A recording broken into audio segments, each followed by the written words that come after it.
Magluto tayo, magutang sa tagamay o cooking oil. Then, butter. Ngayon na garlic.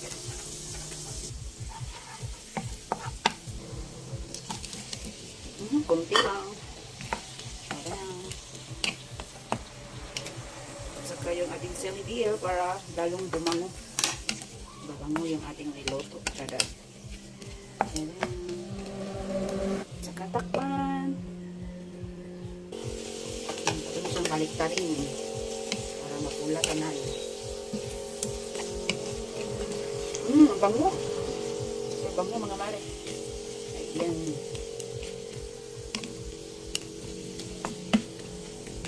Kunti lang kasi kakain kaya maliit lang yung ayan, ito na siya after 2 minutes. 1 minute ka ito. For 1 minute, oh, ang yummy niya. Ang yummy na. Ang bilis lang ito lutuin. Yun, sabaw. Usus ko lamis. Kuhan sa sabaw. Lami, sahog sa kanon ang sabaw. Sabaw na siya. Tada, mga una tayo mga mare. Ayan, bato na.